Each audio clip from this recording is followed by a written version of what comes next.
Oy, nabalitaan mo na ba? Nirelease nila yung draft ng Core Skills Occupation List. Diba part of the migration strategy is i-implement nila yung skills in demand na kapalit ng medium and long-term list, short-term list, and yung mga regional list? Puntahan mo na ngayon yung Jobs and Skills Australia website dahil nandun yung list at open siya for consultation and survey.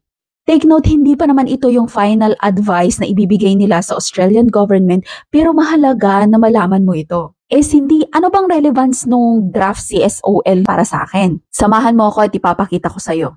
I-visit natin itong Jobs and Skills Australia website para makita natin itong draft core skills occupations list. Jobs and Skills Australia is currently evaluating which occupations should and should no longer be listed on the core skills occupation list for the new skills in demand visa, which is inaasahan na i-replace nito yung subclass 4A2 TSS visa bago matapos yung taon. So nag-release sila ng 3 indicative list sa website nila at ito yung mga yon. Yung una na nakikita mong may nakalagay confident on, yan yung mga occupations likely to be on the core skills occupation list. Yung pangalawa naman na may nakalagay confident of, yan yung mga occupations not likely to be listed. At yung ikatlo ay yung occupations targeted for consultation, pwedeng to be listed at pwede ring not to be listed. Check natin tong confident on list. May 183 occupations na likely to be included sa CSOL. Ano pang hinihintay mo? Puntahan mo na itong site na to para makita mo kung kasama ba yung occupation mo. Search natin kung included ang enrolled nurse. Ayun, kasama. Nice. How about engineering occupations? Ayan po sila lahat. Pakicheck na lang. Puntahan naman natin yung CSOL confident of list. Tignan natin kung ang accountant tanggal ba sa listahan. Ay wala. Maaring ito ay nasa targeted for consultation. Isa ito sa nakakagulat. Ang childcare center manager ay nasa off list. Mayroong 214 occupations ang sinasabi nilang dapat hindi ma-include sa CSOL. At ito po yung mga occupations na yon. Paki-browse na lang. I-check naman natin yung mga targeted for consultation list. I-check natin ang ilan sa mga popular occupations like accountant,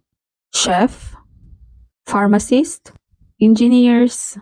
Medyo madami-dami ang targeted for consultation para sa mga engineers. Kasama na rin ang mga software engineers, business analyst, baker, plumber, cook, motor mechanic, welder, at marami pang ibang occupations. So may 307 occupations na pinag-uusapan kung ito ba ay masasama o hindi. While these lists are yet to be finalized by the government, if you are an employer that engages global talent or an individual considering work in Australia, you may wish to review the list for any possible changes to your visa sponsorship needs. The survey is open until Friday, 10th of May, 2024. Kaya I encourage you to put forward your feedback in a submission via the link provided in the website para ma-justify nyo na yung occupation nyo ay part dapat ng list. Yun lang, sana nakatulong. Bye!